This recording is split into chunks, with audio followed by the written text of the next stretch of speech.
Boa noite de novo, gente. Hoje a gente ficou com a parte de redes gerais com PyTorch, né? Ontem a gente viu como seria a parte básica de tensores e operações, e que é algo muito similar ao NumPy, e essa manipulação mesmo de arrays e tudo.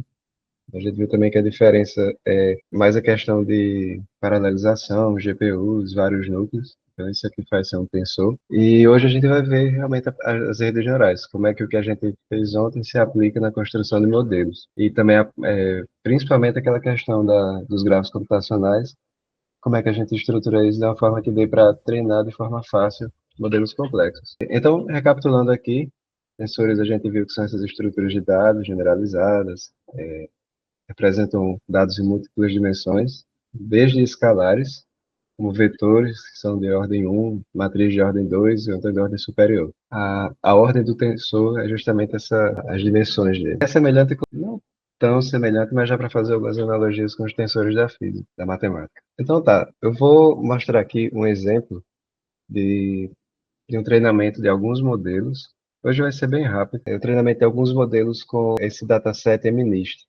MNIST é aquele dataset clássico lá dos dígitos, né? Escritos à mão, que a gente tem que classificar imagens de tamanho 20 e quanto? 28 por 28 em 10 categorias, que seriam os dígitos de 0 a 9. Essa parte eu vou pular, mas aqui é importante saber que a gente está baixando datasets. Mais na frente eu pretendo falar do padrão dos datasets do PyTorch, aquela definição da classe do dataset e tudo. Mas, por enquanto, vamos focar nessa parte dos modelos da arquitetura, depois eu volto para cá. Compose é tipo um pipeline. Sim, é um pipeline de transformações. Aqui a gente importa as bibliotecas, né? Vou mostrar aqui o que cada um faz. No PyTorch, quando se trata de imagens, e dá para fazer uma sequência, justamente, um pipeline de transformações, seja para fazer o pré-processamento ou até mesmo para data augmentation. Então, aqui, eu estou convertendo para tensor os dados que vão ser baixados de aqui, que aqui eu já fiz o download, usando o próprio Torch Vision. Ele tem alguma parte de dataset, dá para baixar eles. Então, eu converto para tensor e depois eu normalizo. Isso aqui é a normalização na cor, de média e desvio padrão. Isso aqui está funcionando como pré-processamento. Eu coloco esse transform, essa sequência de operações no próprio dataset. Depois que baixar, ele já vai aplicar isso tudo. Mas aqui embaixo eu faço os data loaders para transformar isso aqui em batch. Vou mostrar aqui um exemplo. Se eu colocar train train dataset. Esse aqui vai ser um dataset, um image, com 60 mil pontos, exemplos. Aqui ele também vai dizer a localização de onde baixou os dados e o transform. Só algumas informações. Se eu indexar ele, a gente vai ver uma tupla que representa o X e o Y. É um exemplo que seria entrada e saída, em que o X é a própria imagem, é um shape, um canal de cor, e 28 por 28, que é a altura e largura da imagem. O Y, no entanto, vai ser um inteiro que corresponde à classe, que no caso vai ser o dígito 5. Pode plotar também, ver alguns exemplos, porque essa função aqui que vai plotar uma matriz de exemplos de cada um, usando o IMShow, e são assim. Cada imagem dessa tem 28 por 28, e ela tem um dígito escrito aqui associado a uma classe. A tarefa aqui do modelo vai ser treinar isso para, a partir dessa imagem, prever o que foi feito aqui. É bem clássico esse dataset e é o que a gente vai trabalhar hoje. A primeira coisa que a gente vai fazer aqui, o primeiro modelo, propositalmente eu coloquei ele feito do zero, feito na mão mesmo, como se não existisse um módulo de redes neurais no Python. Ele consiste em duas camadas, a primeira sendo a entrada 784, porque vai ser 28 vezes 28. A gente vai primeiro achatar essas imagens, pegar a segunda linha, colocar aqui, a terceira mais para cá, fazer uma linha toda, ao invés de um quadrado. E isso aqui vai ter também o 784. Depois a gente passa por uma camada intermediária de 128 e, por fim, uma saída de 10, que vai representar o número de classe. Esse 128 vocês podem pensar como é a camada oculta, né? É uma representação latente. É uma extração de features das informações necessárias para a gente prever a classe. E aqui está sendo feito, primeiro, eu inicializo uma seed, né, para a gente conseguir reproduzir depois. E eu estou definindo os pesos da rede neural como sendo matrizes. W1 é a matriz dos parâmetros que tem 128 linhas e 784 colunas. Seria invertido aqui. Porque quando eu multiplicar isso por um vetor de 784, ele vai produzir outro de 128. É a multiplicação de uma matriz por um vetor. Lembrando que tem que combinar nessa dimensão e a saída vai ser essa. Esse B1 aqui é o bias, descrito aqui por essa equação. Primeiro a gente multiplica o x pelo w, x é a entrada, e soma com um valor. Esse valor aqui tem um tamanho, é um vetor de 128, e vai ser somado com esse resultado aqui da multiplicação das matrizes. A gente passa por uma relativação não linear. Essa saída aqui, a gente faz o mesmo processo, aplica em outra matriz, W2, que vai ser de 128 para 10, e soma com um bias de tamanho 10, a dimensão. Depois disso tudo feito, a gente passa por uma softmax, que vai dar uma interpretação probabilística da saída. Então, tem 10, a gente sai diretamente com os logits. Depois que passa pelo softmax, aí vai ter um valor entre 0 e 1 para cada classe, e que a soma seja 1. Se o canal fosse 3, também entraria no cálculo para o número de entrada, sim. Mas é raro ter imagem de canal 3 tendo essa abordagem. Nesse caso aqui já seria aplicaria uma camada convolucional. Mas sim, todos os dados, se quiser passar de uma vez para uma camada linear, leva tudo em conta. Isso aqui seria aquele reshape que a gente viu ontem. Colocar um reshape menos 1, ele vai fazer compactar tudo em uma dimensão só. Deixa eu executar aqui. Aqui eu defino a ReLU. ReLU é o valor máximo entre o x e o zero, ou seja, não tem valores negativos. E eu estou chamando de model 1, eu defini como função o modelo. Ele vai receber o x, que é a imagem, vai fazer um view, que vai achatar a imagem. Esse menos 1 aqui é porque ela pode estar em batch, né? Se tiver um batch de duas imagens. Então, para não ficar 784 vezes 2, a gente coloca esse menos 1 aqui. Vou mostrar melhor como ele funciona. Eu vou pegar um exemplo do data loader. Fazer isso aqui para não ter que rodar em um loop. Pronto, o shape do X, ele é 64 exemplos, né, de 1, 28 e 28. Isso aqui é a quantidade de canais, 28 e 28. Para eu converter isso aqui, depois que eu aplicar isso, aqui, vai ficar 64, 784. Por quê? Eu especifiquei o que seria a primeira dimensão. Quando tem menos 1, ele vai preencher com o que dá, com o valor correto. Então, se aqui eu coloquei 28 vezes 28, esses 28, esse 1, 28, 28 já está aqui nesse resultado, e o que sobra ele vai dividir aqui. Então, ficou justamente o tamanho dos batches. É justamente o que isso aqui faz. Independente de ser em lotes ou não, ele vai deixar tudo 784. Depois disso, faz a multiplicação de matrizes do x com W1. Esse arroba aqui é a multiplicação de matrizes. Eu posso até tentar fazer aqui, para ficar mais claro. Vou colocar que o x é igual a isso, o z1 é igual a essa operação aqui. Se eu fizer z1.shape, então 64, 128. Ele fez essa multiplicação, somou com bias e fez a mesma coisa para cada um dos 64. Claro, tudo de uma vez, tinha multiplicação de matrizes, mas cada um desses 64 é um exemplo independente. Depois disso passa pela ReLU, não vai mudar o shape, né? Só vai fazer esse processo aqui com cada um dos valores e faço de novo a mesma coisa com o Z2. Vai ser esse resultado anterior multiplicado pela matriz mais o bias. A saída final vai ser 10 por 128. Então, eu vou executar já aqui. Não faltou o softmax, me perdi hoje. Não faltou o softmax. Pronto, a softmax, ela não precisa estar aqui, porque mais para frente, ela normalmente é implementada no otimizador. Então, ela vai estar lá dentro para ter mais estabilidade, tem algumas diferenças. Então, normalmente aqui a gente não bota, mas quando fizer a predição, o que vai importar vai ser quem é maior, quem é menor. A gente pode fazer só um max aqui, ou então aplicar a softmax depois da predição. É até algo importante isso. Vou mostrar mais à frente na documentação, mas sempre que usa sempre não, a maioria das vezes que usam softmax assim, em classificação, ele não fica aqui, não vai ficar nesse. Mas bem notado. Ok, então, já chegando aqui na função de perda, e a gente vai entropia cruzada com softmax. Então, isso aqui para n amostras é descrito dessa forma.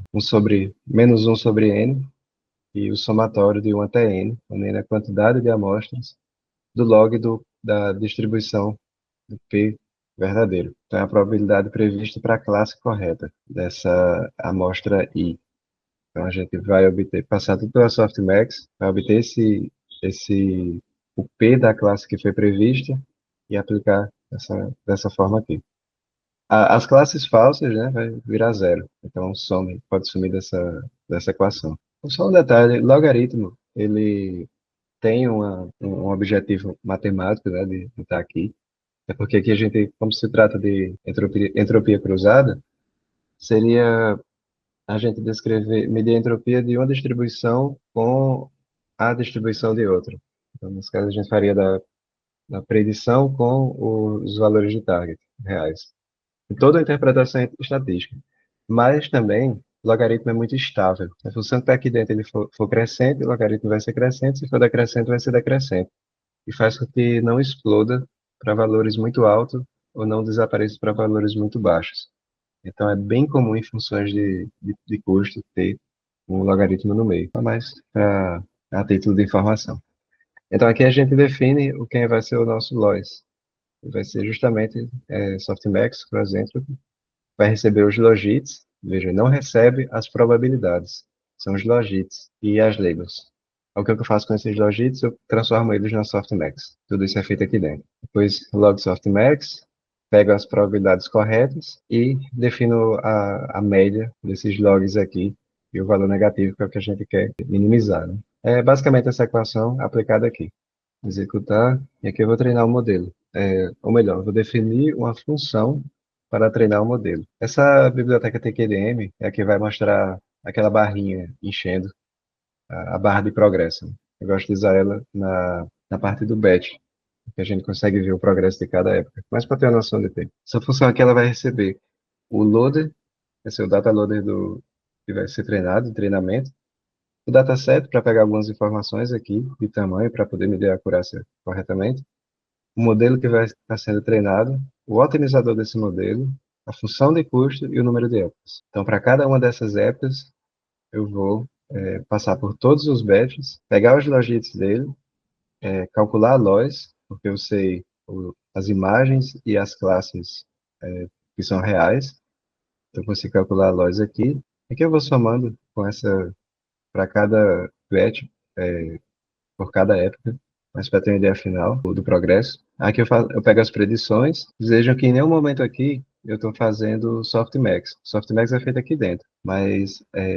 nos logits direto eu posso pegar o argmax, o argumento máximo, o argumento para qual o valor é máximo. E nisso aqui, se for o máximo nos logits, vai ser também no softmax. Então, para economizar operações, eu só faço aqui direto. Mas se eu quisesse saber a probabilidade, aí sim eu teria que fazer. Só para título de exemplo, não coloquei. Aqui eu vou medir a quantidade de acertos, em que as predições forem iguais aos targets, e somar tudo.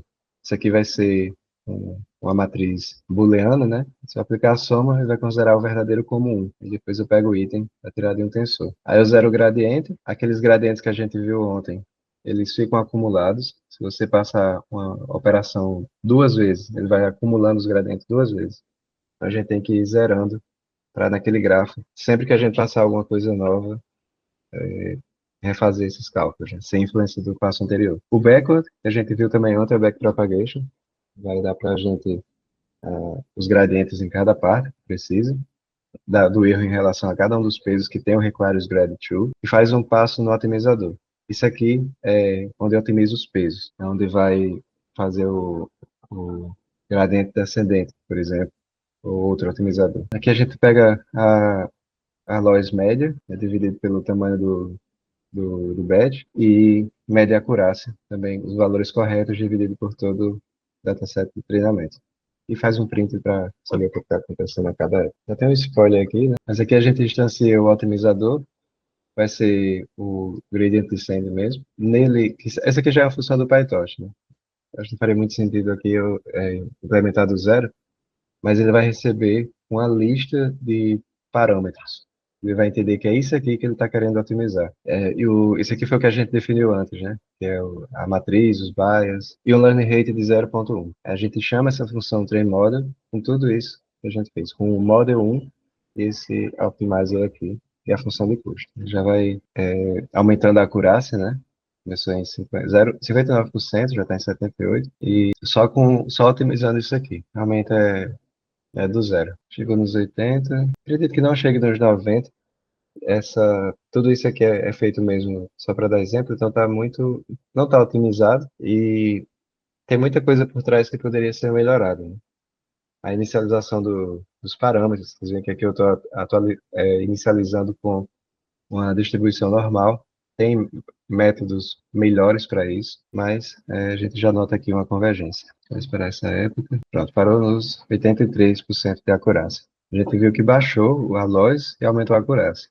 Então, o modelo foi treinando aqui. Isso tudo feito na mão. Se for um modelo muito grande, alguma coisa mais elaborada, mais complexa, vai ficar mais complicado também de fazer, né? Ele exige muito esforço. Então, o PyTorch, com isso, ele introduz essa biblioteca, esse submódulo, o torch-NN, que é a parte dele responsável pela construção de redes neurais. Então, tudo que for de modelos já definidos, camadas pré-definidas, tudo que puder abstrair aqui, dá para fazer. E o interessante aqui também é alinhado. Então, eu posso fazer um módulo, esse módulo vai depender de outro módulo, que depende de outro módulo, e eu posso usar isso da forma que eu quiser. A gente explorou muito isso naquela aula do Transformer, feito do zero. E é justamente usando esses módulos do PyTorch. Ao invés de eu fazer tudo já em matrizes e multiplicações, eu faço já nesse nível de abstração de elementos mais complexos. Vou começar aqui dando um exemplo. Normalmente ele é importado assim: torch.nn snn. E se é isso aqui, significa que sempre que você chamar NN, você vai estar acessando esse módulo aqui. Nesse primeiro exemplo, aquela camada que tinha feito aqui, a gente faz só com uma linha, né? Então, essa camada linear, outra coisa que eu quero introduzir aqui é a documentação do PyTorch. Todas essas camadas, tudo isso que a gente vê, todos esses submódulos, módulos feitos de outros e tal, que fazem as redes neurais, é documentado aqui. E entender como ler essa documentação é importante. Nessa classe linear, essa que eu já vou introduzir aqui, que a gente já viu antes, ela vai receber como entrada, vai ter alguns argumentos. Os principais são esses dois aqui: as features de entrada e as features de saída. Esse aqui é o número de neurônios que entra, esse aqui é o número de neurônios que sai. E tem um valor de verdadeiro ou falso para o bias, que a gente pode ou não somar esse B, às vezes não é necessário, como no exemplo da query key velho do transformer, que a gente desativou ele. O device é o dispositivo e o de type, que vai ser o tipo dos dados, né? Então, esses três parâmetros principais, é especificado aqui na documentação, e o shape. Também na documentação mostra os shapes aqui. Então, a entrada, o que é importante é a última dimensão. Então, aqui, se no início pode ter um tensor de tamanho arbitrário, 2 por 3 por 4 por 8 por 10. Então, esse 10, que é o último, é o que vai importar aqui. Aqui diz: o asterisco significa qualquer número de dimensões, incluindo nenhum. Então, pode ser só ele. E vai ser o tamanho dele é necessariamente o tamanho de features de entrada.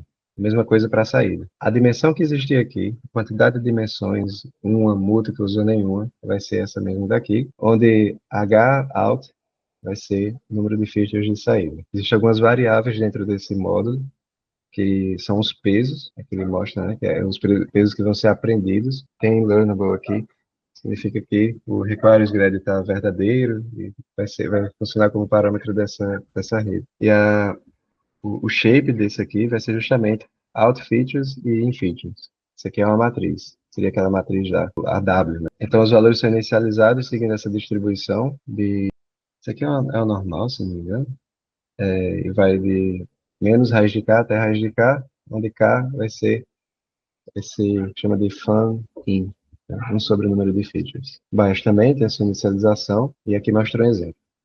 Que foi de 20 para 30, a entrada foi valor aleatório seguindo a distribuição normal de 128, alguma dimensão arbitrária, mas o importante é que aqui esteja 20, Depois que passa por M, que é a camada linear, a saída vai ter esse shape aqui, 128, que é o que tem aqui, por 30. Outra coisa importante é os módulos do PyTorch, esses módulos neurais, eles têm esse método, eu chamo no Python de método mágico, no call.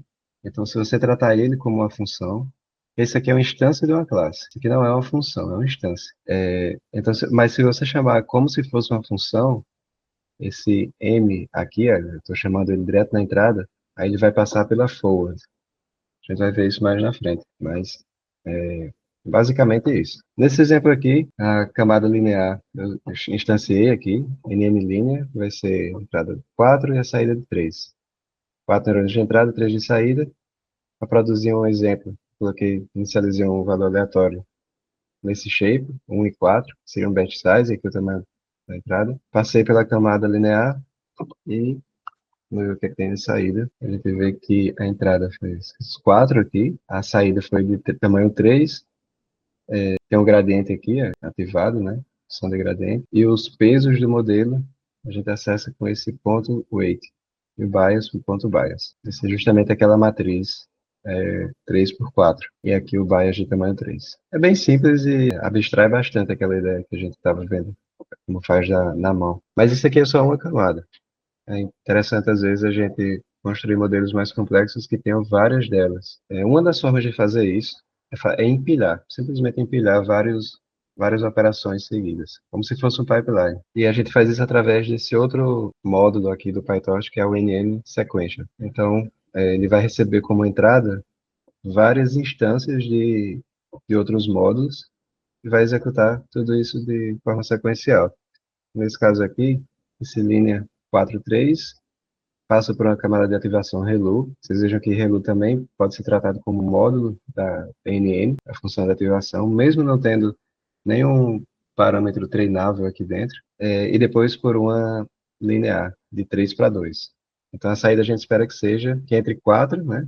Tamanho 4 e a saída seja 2. E executando aqui, a gente tem a mesma coisa. 4 de entrada e 2 de saída. Claro, esses valores todos aleatórios, né? Aqui eu já replico aquele exemplo que a gente fez com usando o sequential. Outro módulo é o flatten, onde estava 21, 28, 28, a gente aplica isso aqui para ficar 784. E ele já entende que o primeiro seria o batch. Então a gente não precisa especificar mais nada aqui. Eu vou executar. A gente pode ver a estrutura de um modelo chamando ele assim, fazendo o print direto. A primeira camada vai ser um flatten, começa na dimensão 1 e termina na -1. Se aqui fosse um zero, colocasse um zero aqui como argumento, ele ia fazer o flatten no batch também. Não é o que a gente quer agora. Passa pela primeira linear, que vai de 784 para 128, com bias. Depois ReLU, de ativação, e depois outra linear de 128 para 10. Se eu mudar um desses valores aqui, vai dar erro, porque ele vai ver que a saída daqui é diferente dessa entrada. Então, isso aqui tem que estar consistente. O Keras também abstrai isso. Então, só basta você dizer a quantidade de neurônios, né, se for no sequencial, e ele já sabe que a saída tem que ser igual a essa entrada, né? Então, você só precisa dizer uma vez. Mas aqui, como a gente está tendo esse nível mais baixo para mexer em cada camada, a gente tem que especificar o que é saída e entrada. Aí que eu vou fazer a mesma coisa. Eu vou chamar a loss FN, vai ser essa cross entropia, só que já vai ser desse módulo NN, ao invés de ter que fazer toda a função do zero, ele já existe aqui, e o otimizador, o mesmo que eu usei no outro treinamento, no modelo 1. A gente treina aqui o modelo 2, a gente vai ver que o resultado vai ser um pouco melhor, porque ele tem uma inicialização melhor de peso, já viu aqui que ele vai inicializar de forma diferente. Essa função aqui de cross-entropia, ela também é mais elaborada. Então, logo no primeiro, a gente já chegou a 92%. Deixa eu ver aqui se eu acho. Você acha que tá aqui. Taxa NN, camada linear, não. Queria ver as ativações. Softmax. Tá aqui, Hello. Quando a gente chamou nn.hello, ele chamou esse módulo aqui. Aí, da mesma forma do outro, ele especifica o que faz, é o máximo entre 0 e x, diz o que é que tem na entrada, o que é que tem na saída, e aqui dá um exemplo. Deixa eu ver. NN Cross Entropy vai funcionar dessa forma. Sempre que usar eu indico, dá uma olhada. Vocês veem que aqui não foi simplesmente aquilo que eu fiz na outra no outro exemplo, né? Tem mais, tem mais algumas coisas aqui, né? Aqui o exemplo. Pronto, aqui treinou, chegou aos 98, e essa já é uma forma da gente treinar o modelo, usando esse módulo sequential, vem empilhando as camadas, a gente viu que já ficou mais fácil. É muito útil isso. É muito comum a gente ter modelos que sejam sequenciais, lineares, né? Sai de um, entra no outro até chegar no final. Mas em alguns casos, o padrão mesmo do PyTorch é a gente usar outro módulo que seria o NN Module. Isso aqui vai ser uma classe que a gente pode herdar, a gente deve herdar, construir uma classe da gente. Normalmente os modelos do PyTorch são especificados em classes. A gente define uma classe do Python que vai representar o modelo. Aqui está falando, né? Embora a sequência seja útil, ele tem essas limitações, né? Quando a gente quer uma coisa mais complexa. E para isso a gente apela para NN Module, que vai ser um módulo definido por uma classe do Python. Quando fala que o PyTorch é mais pythônico, isso aqui é bem evidente, porque tudo a gente faz nesse formalismo aqui de classe. Vai ter uma estrutura básica. A gente vai implementar aqui o mesmo modelo, esse de prever o MNIST, só que nesse formalismo, digamos assim. E essa estrutura básica vai ser um método init, esse aqui vai ser o construtor, sempre que eu instanciar essa classe, isso aqui vai ser chamado, e o método forward, a, que vai ser chamado quando eu chamar, vai ser chamado quando eu chamar essa instância como se fosse uma função. Já vou mostrar aqui o exemplo.